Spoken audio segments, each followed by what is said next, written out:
এই ভিডিওতে আমরা কথা বলবো সেকশন 115 এর ব্যাপারে। ধারা 115। সেকশন 115 বলা হয়েছে, যদি কেউ এমন অফেন্স এর জন্য উস্কেছে যার সাজা ল এর অনুসারে ডেথ এর সাজা আছে, মানে ফাঁসি হয়ে যাবে, অথবা ইমপ্রিজনমেন্ট ফর লাইফ মানে যাবজ্জীবন সাজা আছে। যদি এই অফেন্সগুলো কমিট হয় বা কমিট না হয়, তাহলে অ্যাবেটর এর কি লাইবিলিটি আছে সেটি এই সেকশনে বলা হয়েছে। এর ডেফিনেশন আছে, whoever abets the commission of an offence punishable with death or imprisonment for life shall, if that offence be not committed in consequence of the abatement, যে কেউ যদি এমন অফেন্স করে যার punishment death or imprisonment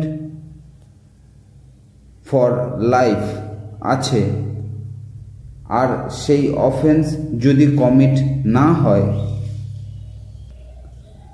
and no express provision is made by this code for the punishment of such abatement be punished with imprisonment of either description for a term which may extend to 7 years and shall also be liable to fine।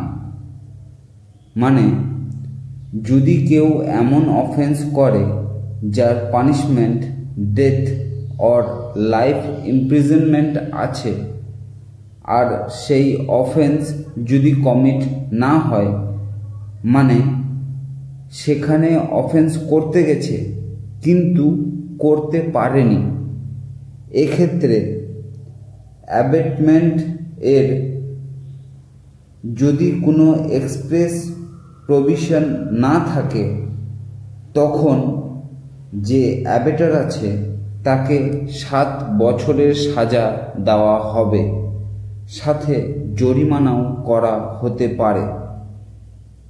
এটি কখন করা হবে? যখন offence commit হয়নি।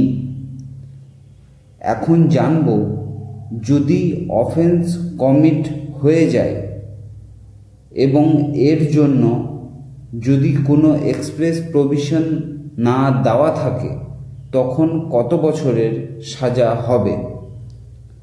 এর definition আছে, and if any act for which the abator is liable in consequence of the abatement and which causes hurt to any person is done, the abator shall be liable to imprisonment of either description for a term which may extend to 14 years and shall also be liable to fine। মানে যদি offence commit হয়েছে তাহলে 14 বছরের সাজা আছে, সাথে জরিমানাও হতে পারে অ্যাবেটর এর উপর। এটি বলা হয়েছে সেকশন 115 এর মধ্যে। আশা করছি বুঝতে পেরেছেন। যদি কোনো কনফিউশন থাকে কমেন্টে জানাবেন। এই চ্যানেলে আমরা ল এর প্রতিটি সেকশন বিস্তারিতভাবে জানব, খুব সহজ ভাষাতে, যেটি আপনি খুব সহজেই বুঝতে পারবেন। তাই চ্যানেল অবশ্যই সাবস্ক্রাইব করে নেবেন। ধন্যবাদ।